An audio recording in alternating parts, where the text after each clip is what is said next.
Hey, my name's Adam Mishan. I'm a singer, songwriter, and vocal coach. And today we're going to be talking about a very therapeutic vocal exercise that you guys can use if you're suspecting any vocal damage or vocal fatigue. Run, run, lost boy, they say to me.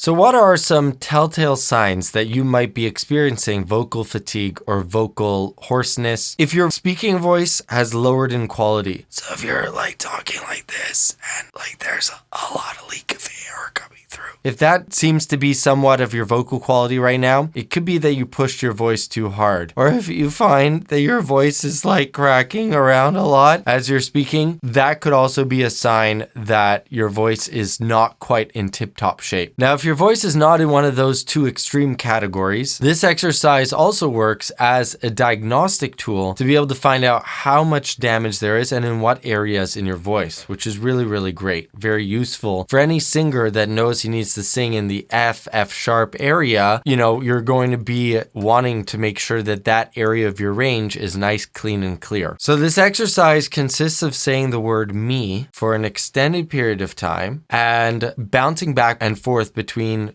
two notes and trying to make it a very, very slow slide between the two notes. Now, these two notes are very close together. They're only a whole tone apart, but we want to make sure that we make that slide as slow as possible, almost painfully slow, so that we really find any kinks and bumps in the process of moving from one pitch to another with our voice. So we're going to start pretty low down in your range, and then we'll move up as we go. So let's give it a try. We want to start at a medium volume because we want somewhere to go. And then we're going to also recede in volume as we go each time. This receding in volume helps us pinpoint those spots where our voice needs that level of volume to keep vibrating. If we find that there's a spot where the voice just doesn't quite want to keep going, that's a good indicator that right there is your problem spot and you should spend more time there. So both the diagnosis and the therapy are within the same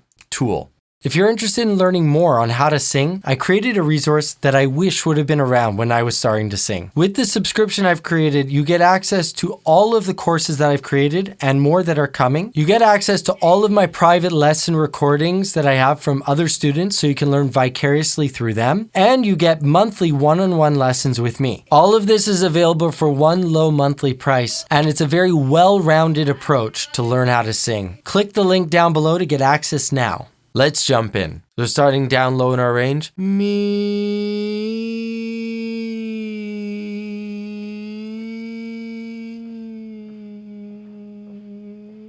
until you almost fade out and you can't do it anymore.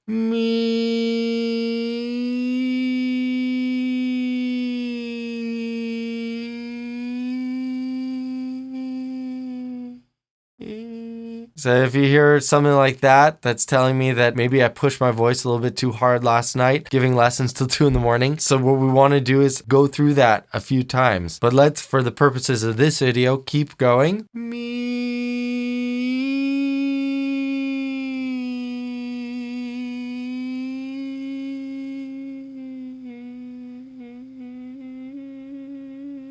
You can hear how my voice is clipping in and out, in and out. That's a good indicator that there is a little bit of swelling on my chords.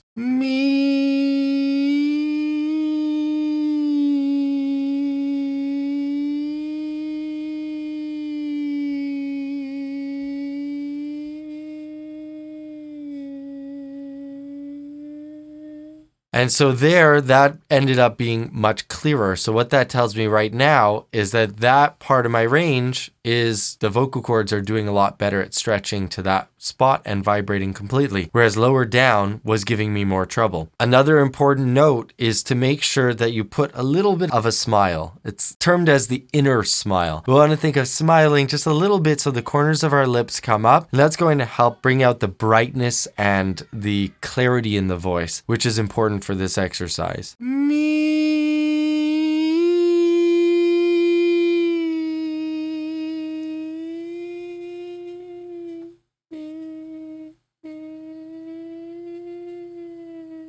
So there, my voice is cutting out again. So that tells me that spot needs a little bit of work. Me.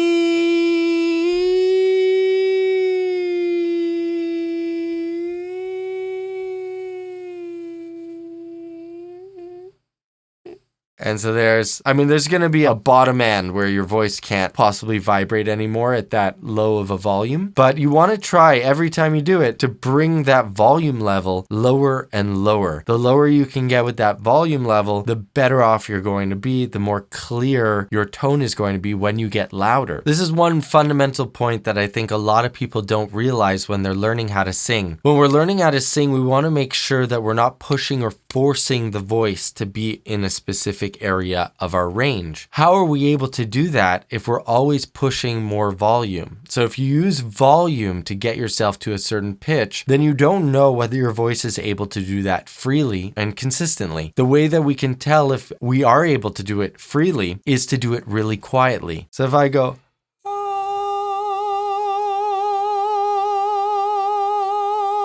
from there, I can get louder.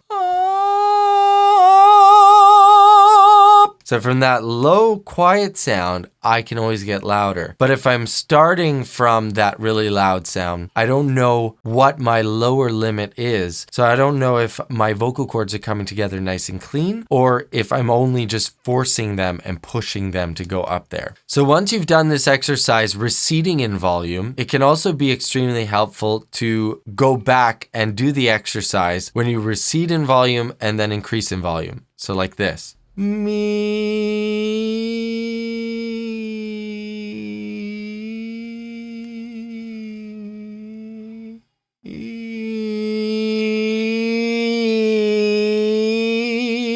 in that way, you're kind of playing it back. The way I look at it is like you're going from loud to quiet and then quiet to loud. So you get this V type of shape. And that is also going to help, number one, do therapy on your voice to be able to find that release into those lower volumes and then crescendoing into that release. And also, you're going to be able to find other problem spots that you might find certain notes as you descend in volume is okay, but as you increase in volume is problematic. And so you get to see all these different aspects within your voice playing through your entire range. So let's continue doing it that way.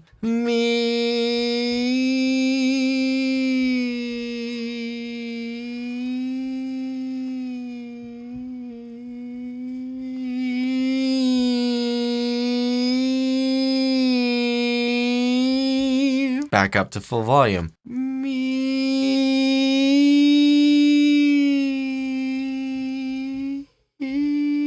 There, it cut out, so I would try that again.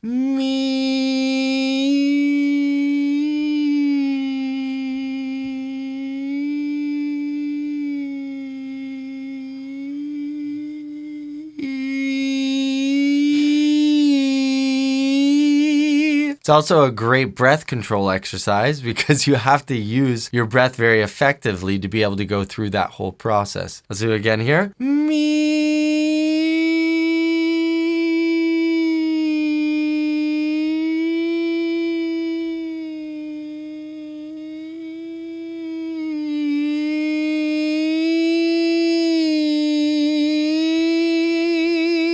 And so there you work through that step by step, going through every note in your range that feels comfortable. So we don't want to push it into places where I have to go me to be able to hit it. That is telling me that that's way too much force. Rather, what I would tell you to do, start from that quiet spot. Me. If you can find it there, then you know that you've released enough of these muscles that you can keep going. Me.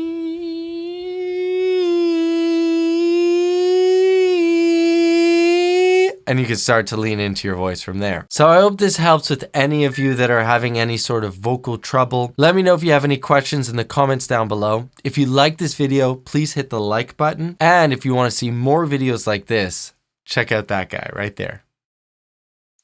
You see him? You're going to like it.